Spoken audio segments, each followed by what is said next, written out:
Hello and welcome to the SPSF Applegate Spur. This is the first installment of a series of videos that will take you through an entire operating session here on the SPSF Applegate Spur. Now, a typical operating session lasts about 2 hours, and so I figured that would be a little too long for one whole video, so I'm going to try to break it up into videos of about 15 minutes.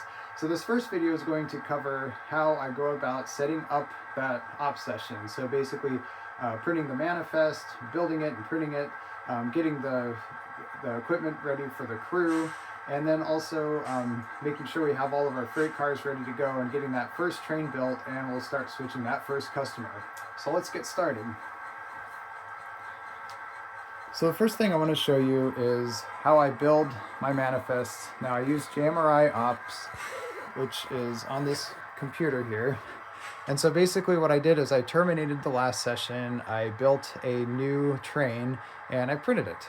And so we have our manifest or switch list over here on this clipboard.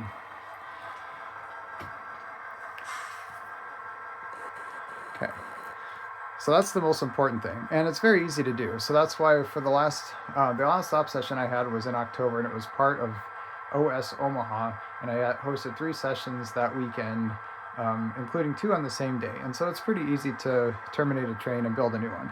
So here was all of our information for the crew, all of our equipment. So basically what you're looking at here on the right on the clipboard is the manifest or switch list that will follow for switching all the customers. We also have on this other hook here on the left, we have our keys for getting access to the switches, and it'll also have notes for the crew on, if there's specific car placements, for example. There's other stuff here above this is the freight car and locomotive storage. So we have our crew timetable, there are switch sticks, and then there's also additional keys and then other things that we might need, such as brake chocks, blue flags, and things like that. So this is kind of the operations center, if you will. Okay, so now I'll show you how we go about building the train. First, just a little bit more kind of going over the employee timetable. It's very simple for this industrial spur. I basically replicated the cover of a Santa Fe timetable and adjusted it so it's SPSF, covers my era, and then I put the basic rules that you need for this spur. Hobbs Street Yard, Applegate, Felix siding is basically the length of the spur. Speed, track restrictions, crossing protection is basically the most important thing you need to know, is basically to stop the locomotive at the crossing and make sure you alert the motorist before going through the crossing.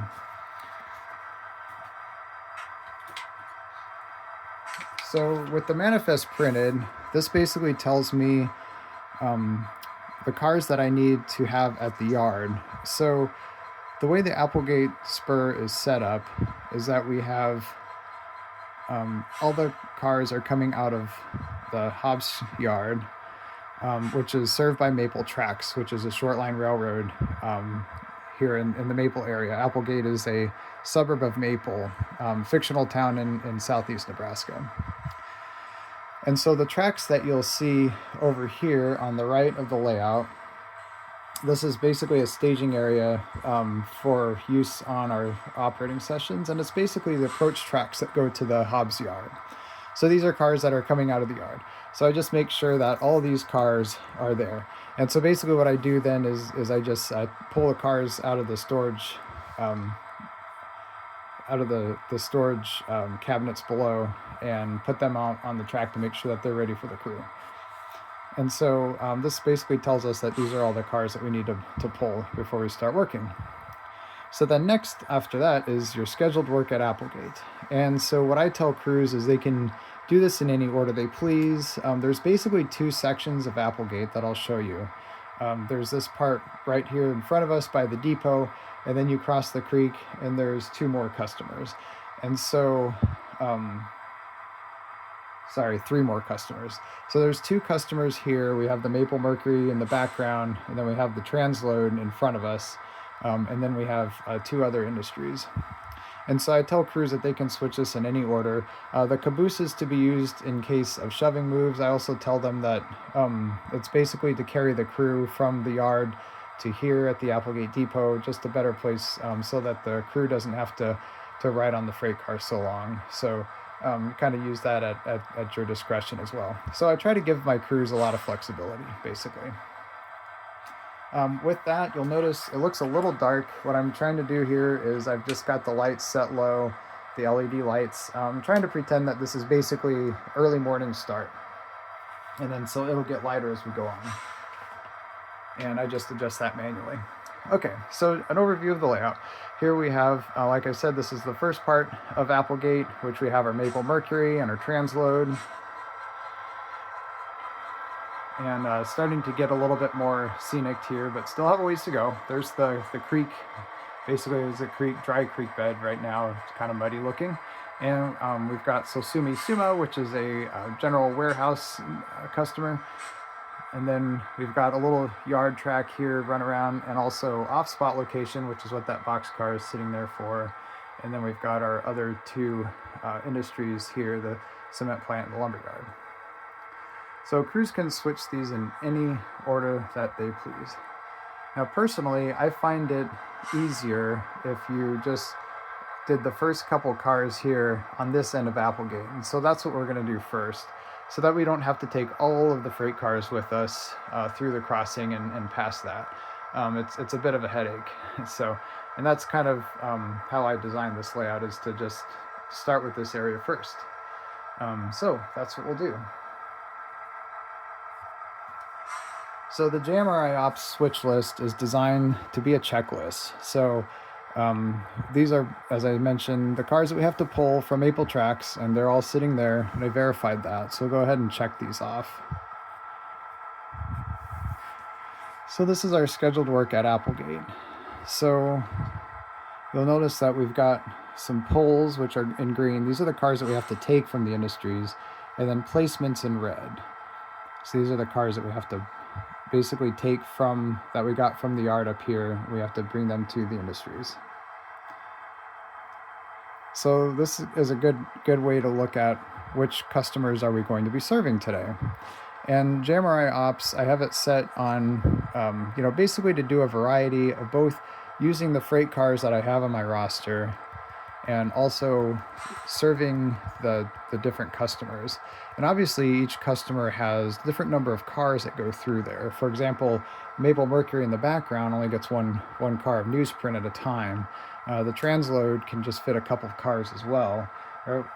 As we have larger industries such as the cement plant, which can hold several cars, especially since the cement cars are shorter.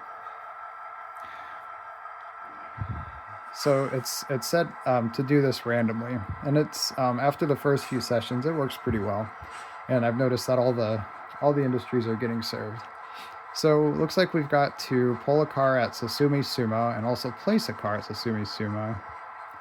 We have to pull two cars from the transload, and then we have to place 2 cars at the transload.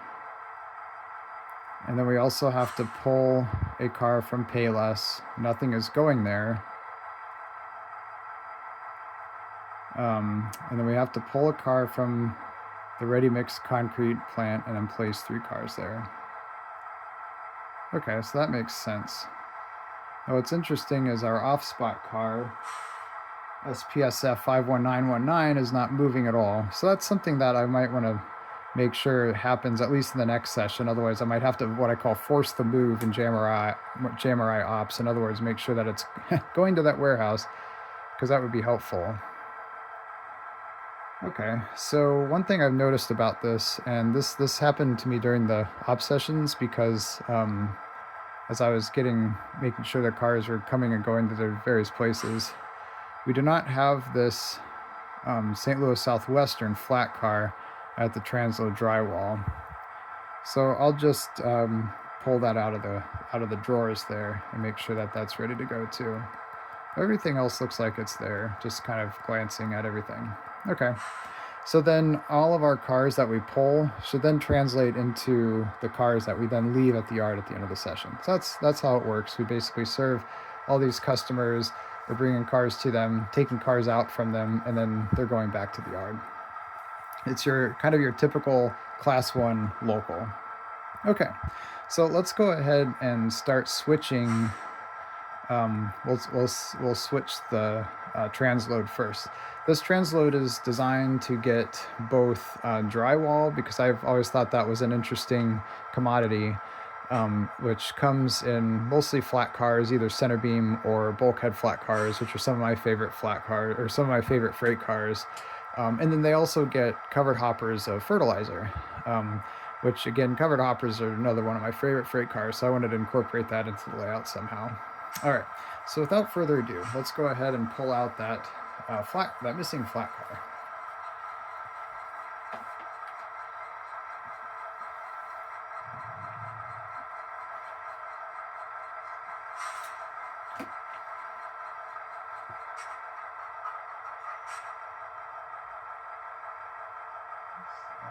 Eight, 3, 5, 6.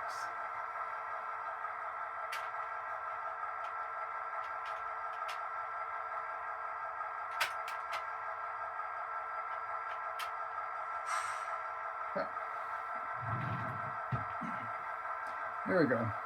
Now this layout is designed to have minimal amount of basically hands coming on the layout, so that you don't have to you destroy some of the scenery and really move cars and things like that. So hopefully that's kind of it, besides using the switch stick basically. All right, so we're gonna go ahead and keep the caboose with the locomotive here, and we'll start switching. Let's bring a little bit more daylight here. The sun's starting to come up a little bit more. Okay, so I'm gonna take the flashing rear end device. I'm gonna put it back here. And what I'm going to do is I'm gonna pull all of those cars out that are in this line here, and then because I want these 2 cars in the back, so go ahead and do that first.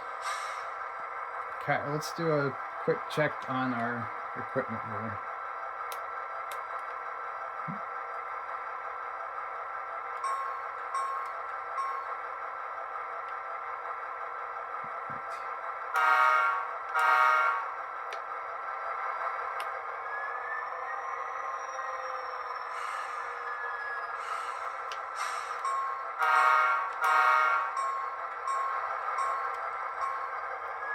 There we go.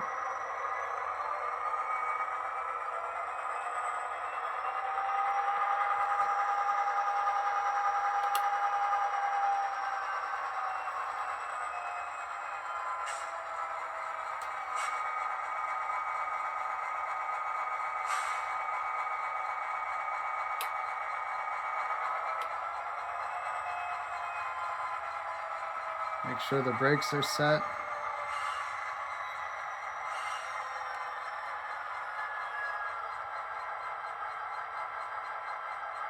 A little bit lighter out. Okay.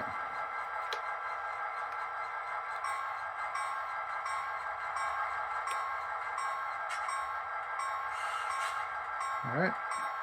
Check our connections and good to go.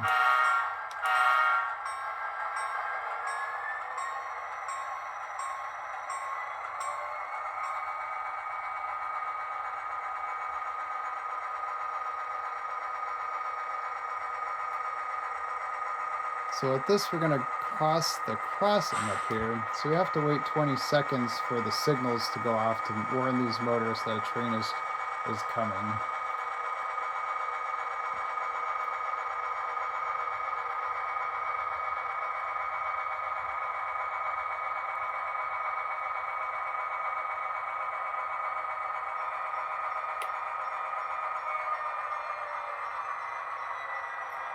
So just check my watch to make sure that we're giving it enough time.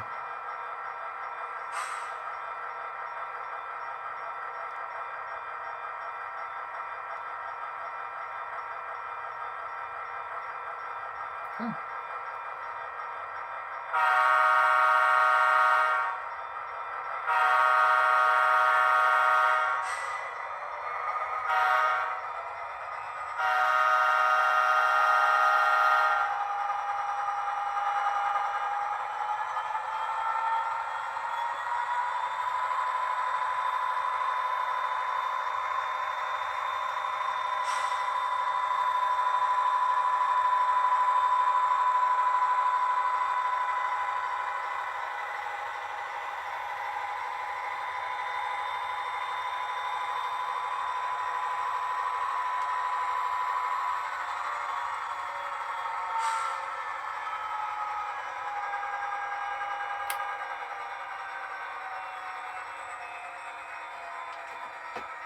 All right, so go ahead and unlock the switch.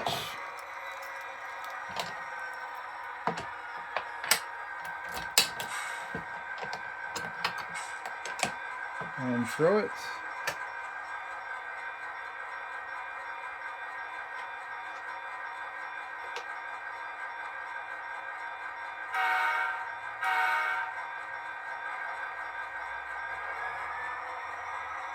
All right, and we'll back up and grab these two cars.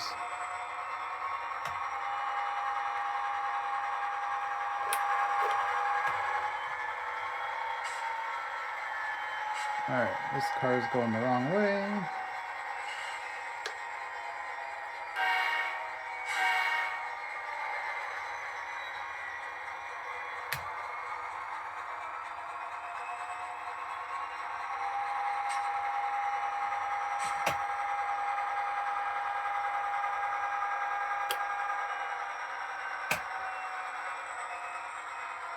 I'm not sure why it did that. Let's try it again.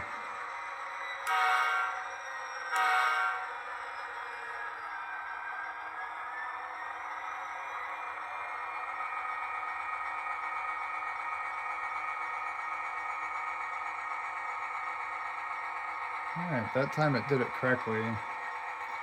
So when I had my op sessions, like basically all the turnouts were working except one or two I had issues with. So I've worked on those a little bit during the session, got them working better, but you just never know. If you have a different freight car on the layout that you haven't used before, you'll have a different result, which is what we've got here. And as you saw, I didn't change anything with that turnout. I just ran through it maybe a little bit slower, and that may have made the difference. Okay. Well, so we're at over 15 minutes here, and we're just about to pick up these cars. So I think this might be a good place to leave off for the next session. But let's go ahead and grab these cars so we can at least free up the intersection here.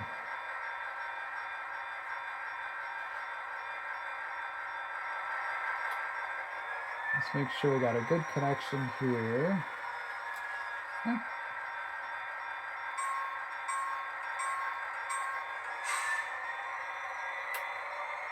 Another good connection here.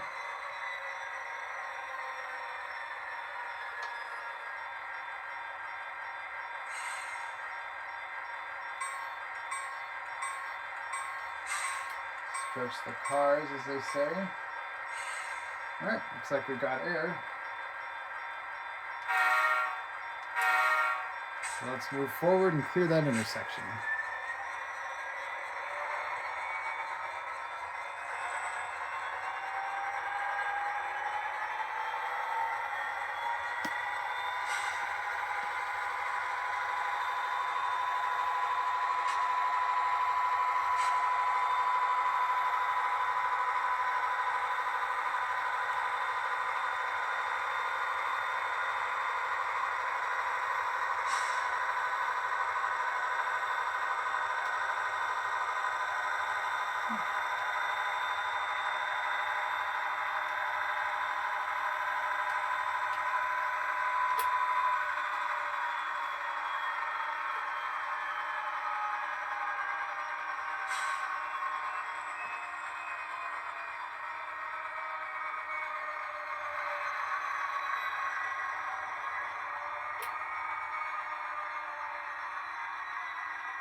All right, so we got the intersection cleared. Okay, great. Well, that's the first part of the session, and I'll be back with another video. My plan is to basically complete this whole session during this holiday break.